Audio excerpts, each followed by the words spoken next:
ओम नमो भगवते वासुदेवाय नमः। आज हम सुनेंगे देव उठनी एकादशी व्रत कथा। जय श्री कृष्णा, राधे राधे। आप सभी को देव उठनी एकादशी की हार्दिक शुभकामनाएं। आप सभी का दिन शुभ और मंगलमय हो। आज कार्तिक मास के शुक्ल पक्ष की एकादशी तिथि है, जिसे देव उठनी एकादशी के नाम से जाना जाता है। इस एकादशी को प्रबोधिनी एकादशी भी कहते हैं। इस एक व्रत के करने से व्रती को सहस्रों अश्वमेघ और सैकड़ों राजसूय यज्ञों का फल प्राप्त हो जाता है।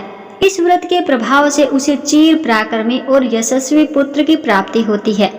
यह व्रत पाप नाशक, पुण्यवर्धक तथा ज्ञानियों के लिए मुक्तिदायक सिद्ध होता है। इसके अनुष्ठान से भगवान को संतुष्ट करने वाला मनुष्य समस्त दिशाओं को अपने पुण्य के तेज से प्रकाशमान करता हुआ अंत में विष्णु धाम को प्राप्त करता है। यह भी कहा जाता है कि व्रती के घर में समस्त तीर्थ आकर निवास करते हैं। व्रत की रात्रि को जो मनुष्य जागरण करता है, वह भूत, भविष्य और वर्तमान के 10,000 पीढ़ी को शीघ्र ही विष्णु लोक ले जाता है। जिस फल को ब्राह्मण अश्वमेघ आदि यज्ञों से प्राप्त नहीं कर पाते, वह इस एकादशी की रात्रि जागरण मात्र से सुख पूर्वक पा लेते हैं। यहाँ तक कि सब तीर्थों का स्नान, उनके गोदान करने से भी वह फल नहीं मिलता जो इस रात्रि के जागरण से प्राप्त होता है। लोगों का विश्वास है कि जागरण से गोविंद भगवान मनुष्य के कायिक, मानसिक और वाचिक समस्त पापों को धो देते हैं। इस व्रत की कथा सुनने से जैसी प्रसन्नता मिलती है, वैसी प्रसन्नता न तो यज्ञों से और न ही दान आदि करने से मिलती है। कथा सुनने मात्र से गोदान का फल एवं अपने सत्कुलों का उद्धार होता है। कथा करवाने वाले को समस्त पृथ्वी के दान करने का फल मिलता है। आइए अब श्रवण करते हैं देव उठनी एकादशी की व्रत कथा। एक राजा के राज्य में सभी लोग एकादशी का व्रत रखते थे। प्रजा तथा नौकर चाकरों से लेकर के पशुओं तक को एकादशी के दिन अन्न नहीं खाया जाता था। एक दिन किसी दूसरे राज्य का एक व्यक्ति राजा के पास आकर बोला, महाराज कृपया करके मुझे नौकरी पर रख ले। तब राजा ने उसके सामने एक शर्त रखी कि ठीक है, तुम्हें नौकरी पर रख लेते हैं, किंतु रोज तो तुम्हें खाने को सब कुछ मिलेगा, पर एकादशी को अन्न नहीं मिलेगा। उस व्यक्ति ने उस समय तो हाँ कर ली। कुछ दिन बीते, तत्पश्चात एकादशी तिथि आई। एकादशी के दिन जब उसे फलाहार का सामान दिया गया, तो वह राजा के सामने जाकर गिड़गिड़ाने लगा और बोला, महाराज इससे मेरा पेट नहीं भरेगा, मैं भूखा ही मर जाऊंगा, कृपया मुझे अन्न दे दो। राजा ने उसे शर्त की बात याद दिलाई, पर वह अन्न छोड़ने को राजी नहीं हुआ। तब राजा ने उसे आटा, दाल, चावल आदि दिए। वह नित्य की तरह नदी पर पहुंचा और स्नान करके भोजन पकाने लगा। जब भोजन बन गया तो वह भगवान को बुलाने लगा, आओ भगवान, भोजन तैयार है। उसके बुलाने पर पीताम्बर धारण किए भगवान चतुर्भुज रूप में आ पहुंचे तथा प्रेम से उसके साथ भोजन करने लगे। भोजन आदि करके भगवान अंतर्ध्यान हो गए तथा वह अपने काम पर चला गया। 15 दिन बाद अगली एकादशी को वह राजा से कहने लगा कि महाराज मुझे आज दुगुना सामान दीजिए, उस दिन तो मैं भूखा ही रह गया था। राजा ने कारण पूछा तो उसने बताया कि हमारे साथ भगवान भी खाते हैं, इसलिए हम दोनों के लिए ये सामान पूरा नहीं होता। यह सुनकर राजा को बड़ा आश्चर्य हुआ और वह बोला, मैं नहीं मान सकता कि भगवान तुम्हारे साथ खाते हैं। मैं तो इतना व्रत रखता हूँ, पूजा करता हूँ, पर भगवान ने मुझे कभी दर्शन नहीं दिए। राजा की बात सुनकर वह बोला, महाराज यदि विश्वास न हो तो साथ चलकर देख ले। फिर क्या था, राजा उस नौकर के साथ में गया और राजा एक पेड़ के पीछे छिपकर बैठ गया। उस व्यक्ति ने भोजन बनाया तथा भगवान को शाम तक पुकारता रहा, परंतु भगवान आज न आए। अंत में उसने कहा, हे भगवान, यदि आप नहीं आए तो मैं नदी में कूदकर प्राण त्याग दूंगा। उसके ऐसा कहने पर भी भगवान नहीं आए। तब वह प्राण त्यागने के उद्देश्य से नदी की तरफ बढ़ा। प्राण त्यागने का उसका दृढ़ इरादा जान शीघ्र ही भगवान ने प्रकट होकर उसे रोक लिया और साथ बैठकर भोजन करने लगे। खा पीकर वे उसे अपने विमान में बिठाकर अपने धाम ले गए। यह देख राजा ने सोचा कि व्रत उपवास से तब तक कोई फायदा नहीं होता जब तक मन शुद्ध न हो।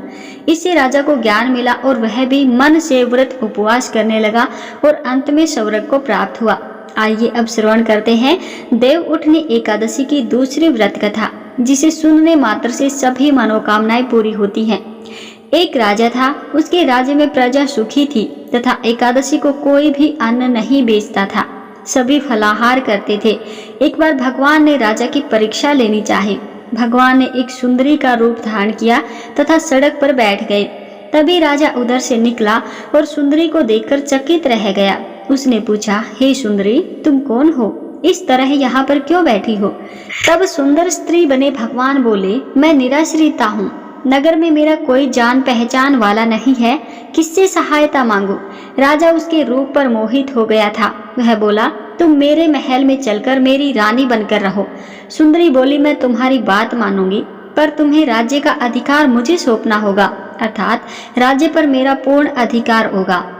मैं जो भी बनाऊंगी तुम्हें खाना होगा। राजा उसके रूप पर मोहित था, अतः उसने उनकी सभी शर्तें स्वीकार कर ली। अगले दिन एकादशी थी। रानी ने हुक्म दिया कि बाजारों में अन्य दिनों की तरह अन्न बेचा जाए। उसके घर में मांस मछली आदि पकाए जाएं और परोसकर राजा से खाने के लिए कहा। यह देखकर राजा बोला, रानी, आज एकादशी है, मैं तो केवल फलाहार ही करूंगा। तब रानी ने शर्त की याद दिलाई और बोली, या तो खाना खाओ, नहीं तो मैं बड़े राजकुमार का सिर काट लूंगी। राजा ने अपनी स्थिति बड़ी रानी से कही तो बड़ी रानी बोली, महाराज, धर्म न छोड़े, बड़े राजकुमार का सिर दे दे, क्योंकि पुत्र तो फिर मिल जाएगा पर धर्म नहीं मिलेगा। इसी दौरान बड़ा राजकुमार खेलकर आ गया। माँ की आंखों से आंसू देखकर वह रोने का कारण पूछने लगा तो माँ ने उसे सारी वस्तु स्थिति बता दी। तब वह बोला, माँ, आप चिंता न करिए, मैं सिर देने के लिए तैयार हूँ। इससे पिताजी के धर्म की रक्षा जरूर होगी।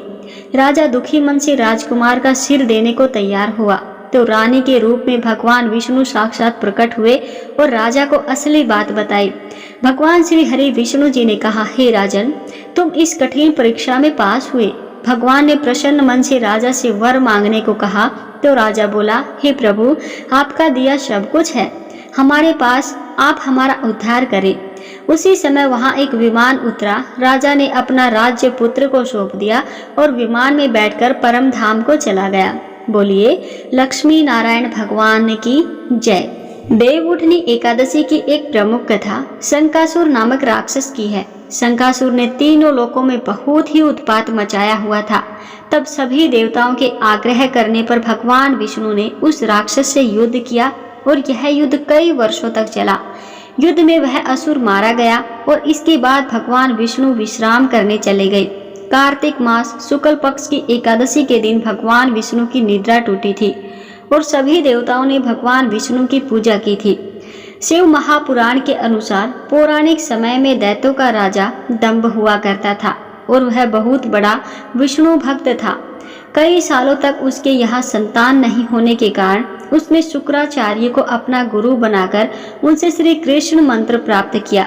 यह मंत्र प्राप्त करके उसने पुष्कर सरोवर में घोर तपस्या की। भगवान विष्णु उनकी तपस्या से प्रसन्न हुए और उन्हें संतान प्राप्ति का वरदान दे दिया।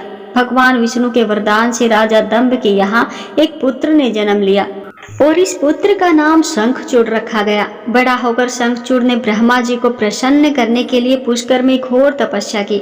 उसकी तपस्या से प्रसन्न होकर ब्रह्मा जी ने उसे वरदान मांगने को कहा। तब शंखचूड़ ने वरदान मांगा कि वह हमेशा अजर अमर रहे, वह कोई भी देवता उसे मार नहीं पाए। ब्रह्मा जी ने उसे यह वरदान दे दिया और कहा कि वह बद्री वन में जाकर धर्मध्वज की पुत्री तुलसी जो तपस्या कर रही है उससे विवाह कर ले। शंखचूड़ ने वैसा ही किया और तुलसी से विवाह कर लिया। तत्पश्चात सुख पूर्वक रहने लगा। उसने अपने बल से देवताओं, असुरों, दानवों, राक्षसों, गंधर्वों, नागों, किन्नरों, मनुष्यों तथा त्रिलोकी के सभी प्राणियों पर विजय प्राप्त कर ली। वह भगवान श्री कृष्ण का परम भक्त था। शंखचूड़ के अत्याचारों से सभी देवता बहुत परेशान होकर ब्रह्मा जी के पास गए और ब्रह्मा जी उन्हें भगवान विष्णु के पास ले गए। भगवान विष्णु ने कहा कि शंखचूड़ की मृत्यु भगवान शिव के त्रिशूल से ही होगी, अतः आप उनके पास जाएं। भगवान शिव ने चित्ररथ नामक गण को अपना दूत बनाकर शंखचूड़ के पास भेजा। चित्ररथ ने शंखचूड़ को समझाया कि वह देवताओं को उनका राज्य लौटा दे, परंतु शंखचूड़ ने मना कर दिया और कहा कि वह महेश्वर से युद्ध करना चाहता है। भगवान शिव को जब इस बात का पता चली तो वे युद्ध के लिए अपनी सेना लेकर निकल पड़े। इस तरह देवता और दानवों में घमासान युद्ध हुआ, परंतु ब्रह्मा जी के वरदान के कारण शंखचूड़ को देवता नहीं हरा पाए। भगवान शिव ने शंखचूड़ का वध करने के लिए जैसे ही अपना त्रिशूल उठाया, तभी आकाशवाणी हुई कि जब तक शंखचूड़ के हाथों में श्री हरि कवच है और इसकी पत्नी का अस्तित्व अखंडित है, तब तक इसका वध असंभव है। आकाशवाणी सुनकर भगवान विष्णु वृद्ध ब्राह्मण का रूप धारण कर शंखचूड़ के पास गए और उससे श्री हरि कवच दान में मांग लिया। शंखचूड़ ने वह कवच बिना किसी संकोच के दान कर दिया। इसके बाद भगवान विष्णु शंखचूड़ का रूप बनाकर तुलसी के पास गए। शंखचूड़ रूपी भगवान विष्णु ने तुलसी के महल के द्वार पर जाकर अपने विजयी होने की सूचना दी। यह सुनकर तुलसी बहुत ही प्रसन्न हुई और पति रूप में आए भगवान का पूजन किया व रमण किया। ऐसा करते ही तुलसी का अस्तित्व खंडित हो गया और भगवान शिव ने युद्ध में अपने त्रिशूल से शंखचूड़ का वध कर दिया। जब तुलसी को पता चला कि वे उनके पति नहीं हैं, बल्कि वे तो भगवान विष्णु हैं, क्रोध में आकर तुलसी ने कहा कि आपने छल पूर्वक मेरा धर्म भ्रष्ट किया है और मेरे पति को मार डाला। अतः मैं आपको श्राप देती हूँ कि आप पाषाण होकर धरती पर रहें। तब भगवान विष्णु ने कहा, देवी, तुम मेरे लिए भारतवर्ष में रहकर बहुत दिनों तक तपस्या कर चुकी हो। तुम्हारा यह शरीर नदी के रूप में बदलकर गंडकी नामक नदी के रूप में प्रसिद्ध होगा। तुम पुष्पों में श्रेष्ठ तुलसी का वृक्ष बन जाओगी और सदा मेरे साथ रहोगी। तुम्हारे श्राप को सत्य करने के लिए मैं पाषाण अर्थात शालिग्राम बनकर रहूंगा और गंडकी नदी के तट पर मेरा वास होगा। आइए अब सुनते हैं देव उठनी एकादशी के दिन सुनी जाने वाली श्री शालिग्राम जी की पुण्य फल प्रदान करने वाली कथा। एक बार एक कसाई था। सदना वह बहुत ही ईमानदार था। वो भगवान के नाम और कीर्तन में बहुत मस्त रहता था। यहाँ तक कि मांस को काटते बेचते हुए भी वह भगवान का नाम गुनगुनाता रहता था। एक दिन वह अपने ही धुन में कहीं जा रहा था कि उसके पैर में कोई पत्थर टकराया। वह रुक गया और उसने देखा कि एक काले रंग के गोल पत्थर से उसका पैर टकरा गया है। उसने वह पत्थर उठा लिया और अपनी जेब में रख लिया, यह सोचकर कि यह मांस तोलने के काम आएगा। वापिस आकर उसने वह पत्थर मांस के वजन को तोलने के काम में लगाया। कुछ ही दिनों में उसने समझ लिया कि यह पत्थर कोई साधारण नहीं है, क्योंकि जितना वजन उसको तोलना होता है, पत्थर उतने ही वजन का हो जाता है। धीरे धीरे यह बात फैलने लगी कि सदना कसाई के पास वजन करने वाला जो पत्थर है, वह जितना चाहता है पत्थर उतना ही तोल देता है। किसी को 1 किलो मांस देना हो तो तराजू में उस पत्थर को एक तरफ डालने पर दूसरी ओर 1 किलो मांस ही तुलता है। अगर किसी को 2 किलो चाहिए तो वह पत्थर 2 किलो के भार जितना भारी हो जाता है। इस चमत्कार के कारण उसके यहाँ लोगों की भीड़ जुटने लगी। भीड़ जुटने के साथ ही सदना की दुकान की बिक्री बढ़ती गई। यह बात एक ब्राह्मण तक भी पहुंची। हालांकि वह ऐसी अशुद्ध जगह पर नहीं जाना चाहते थे जहां मांस कटता हो व बिकता हो, किंतु चमत्कारिक पत्थर को देखने की उत्सुकता उसे सदना की दुकान तक खींच ही लाई। दूर से खड़ा वह सदना कसाई को मांस तोलते हुए देखने लगा। उसने देखा कि कैसे वह पत्थर हर प्रकार के वजन को बराबर तोल रहा है। ध्यान से देखने पर उसके शरीर के रोए खड़े हो गए। भीड़ के छटने अर्थात कम होने के बाद ब्राह्मण सदना कसाई के पास गया। ब्राह्मण को अपनी दुकान में आया देखकर सदना कसाई प्रसन्न भी हुआ और आश्चर्यचकित भी। बड़ी नम्रता से सदना ने ब्राह्मण को बैठने के लिए स्थान दिया और पूछा कि हे ब्राह्मण देव, मैं आपकी क्या सेवा कर सकता हूँ। ब्राह्मण बोले, तुम्हारे इस चमत्कारिक पत्थर को देखने के लिए ही मैं तुम्हारी दुकान पर आया हूँ, या यूँ कहूँ कि ये चमत्कारिक पत्थर ही मुझे खींचकर तुम्हारी दुकान पर ले आया है। बातों ही बातों में उन्होंने सदना कसाई को बताया कि जिसे पत्थर समझकर वो मांस तोल रहा है, वास्तव में वो शालिग्राम जी हैं, जो कि भगवान का स्वरूप होता है। शालिग्राम जी को इस तरह गले कटे मांस के बीच में रखना व उनसे मांस तोलना बहुत बड़ा पाप है। सदना बड़ी ही सरल प्रवृत्ति का भक्त था। ब्राह्मण की बात सुनकर उसे लगा कि अनजाने में मैं तो बहुत बड़ा पाप कर रहा हूँ। अनुनय विनय करके सदना ने वह शालिग्राम उन ब्राह्मण को दे दिया और कहा कि आप तो ब्राह्मण हैं, अतः आप ही इनकी सेवा परिचर्या करके इन्हें प्रसन्न करें। मेरे योग्य कुछ सेवा हो तो मुझे अवश्य बताएं।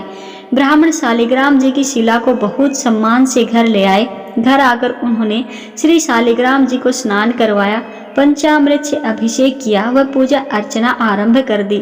कुछ ही दिन बीते थे कि उन ब्राह्मण के स्वप्न में श्री शालिग्राम जी आए और कहा, हे ब्राह्मण, मैं तुम्हारी सेवाओं से प्रसन्न हूँ, किंतु तुम मुझे उसी कसाई के पास छोड़ाओ।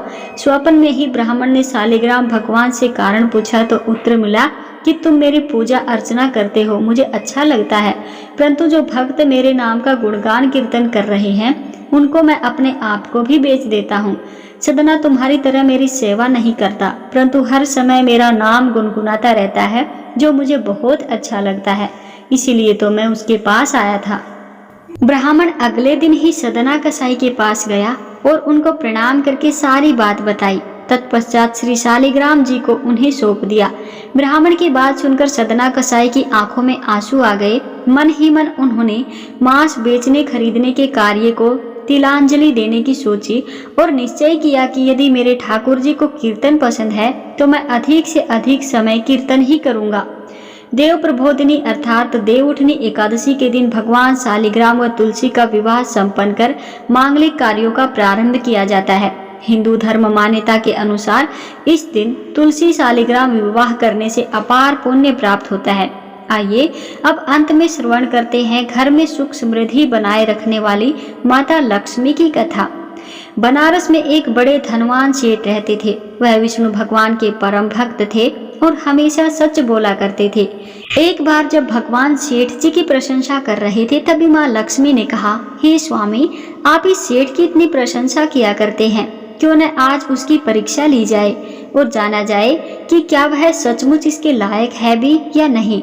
भगवान बोले, ठीक है, अभी सेठ गहरी निद्रा में है, आप उनके स्वप्न में जाएं और उनकी परीक्षा ले लें। अगले ही क्षण सेठ जी को एक स्वप्न आया। स्वप्न में धन की देवी माता लक्ष्मी उनके सामने आई और बोली, हे राजन, मैं धन की दात्री लक्ष्मी हूँ। सेठ जी को अपनी आंखों पर यकीन नहीं हुआ और वे बोले, माता, आपने साक्षात अपने दर्शन देकर मेरा जीवन धन्य कर दिया। बताइए, मैं आपकी क्या सेवा कर सकता हूँ। देवी लक्ष्मी ने कहा, कुछ नहीं राजन, मैं तो बस इतना बताने आई हूँ कि मेरा स्वभाव चंचल है और वर्षों से तुम्हारे भवन में निवास करते में अब मैं ऊब चुकी हूँ, इसीलिए यहाँ से जा रही हूँ। सेठ जी बोले, मेरा आपसे निवेदन है कि आप यहीं रहें, किंतु अगर आपको यहाँ अच्छा नहीं लग रहा है तो मैं भला आपको कैसे रोक सकता हूँ। सेठ ने कहा, हे माँ, आप अपनी इच्छा अनुसार जहाँ चाहे जा सकते हैं। तत्पश्चात देवी लक्ष्मी उनके घर से चली गई। थोड़ी देर बाद माता लक्ष्मी रूप बदलकर पुनः सेठ के स्वप्न में यश के रूप में आई और बोली, सेठ, मुझे पहचान रहे हो कि मैं कौन हूँ। सेठ ने कहा, नहीं महोदय, मैंने आपको नहीं पहचाना।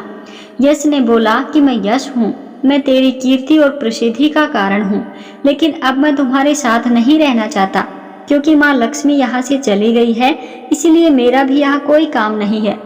सेठ ने बोला, ठीक है, यदि आप भी जाना चाहते हैं तो वही सही। सेठ जी अभी भी स्वप्न में ही थे और उन्होंने देखा कि वह दरिद्र हो गए हैं और धीरे धीरे उनके सारे रिश्तेदार व मित्र भी उनसे दूर हो गए हैं। यहाँ तक कि जो लोग उनका गुणगान किया करते थे वो भी अब बुराई करने लगे हैं। कुछ और समय बीतने पर माँ लक्ष्मी धर्म का रूप धारण कर पुनः सेठ के स्वप्न में आई और बोली, सेठ जी, मैं धर्म हूँ। माँ लक्ष्मी और यश के जाने के बाद मैं भी इस दरिद्रता में तुम्हारा साथ नहीं दे सकता, इसलिए मैं भी जा रहा हूँ।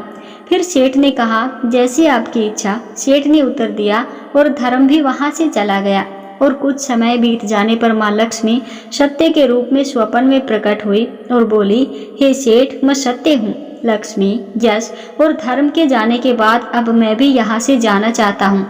ऐसा सुनकर सेठ जी ने तुरंत सत्य के पांव पकड़ लिए और बोले, महाराज, मैं आपको नहीं जाने दूंगा, भले ही सब मेरा साथ छोड़ दें, मुझे त्याग दें, पर कृपया आप ऐसा मत करिए। सत्य के बिना मैं एक क्षण नहीं रह सकता। यदि आप चले जाएंगे तो मैं तत्काल ही अपने प्राण त्याग दूंगा। सेठ जी की ऐसी बातें सुनकर सत्य ने कहा, लेकिन तुमने बाकी तीनों को बड़ी आसानी से जाने दिया और उन्हें क्यों नहीं रोका।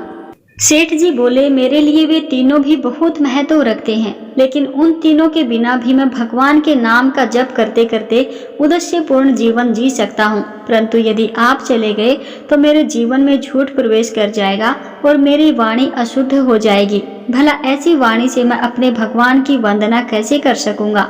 मैं तो किसी भी कीमत पर आपके बिना नहीं रह सकता। सेठ जी का उत्तर सुन सत्य प्रसन्न हो गया और उसने कहा, तुम्हारी अटूट भक्ति ने मुझे यहाँ रुकने पर विवश कर दिया और अब मैं यहाँ से कभी नहीं जाऊंगा। ऐसा कहते हुए सत्य अंतर्ध्यान हो गया। सेठ जी अभी भी निद्रा में ही थे। थोड़ी देर बाद स्वप्न में धर्म वापस आया और बोला, मैं अब तुम्हारे पास ही रहूंगा क्योंकि यहाँ सत्य निवास करता है। फिर क्या था, सेठ जी ने प्रसन्नता पूर्वक धर्म का स्वागत किया।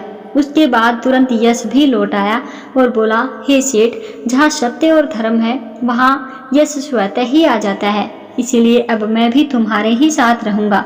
सेठ जी ने यश की भी आव भगत की और अंत में माँ लक्ष्मी आई। उन्हें देखते ही सेठ जी नतमस्तक होकर बोले, हे देवी, क्या आप भी पुनः मुझ पर कृपा करेंगी? देवी लक्ष्मी ने कहा, अवश्य राजन, जहाँ सत्य, धर्म और यश हो वहाँ मेरा वास निश्चित है। यह सुनते ही सेठ जी की नींद खुल गई। उन्हें यह सब स्वप्न लगा, परंतु वास्तविकता में वह एक कड़ी परीक्षा में उत्तीर्ण हो निकले।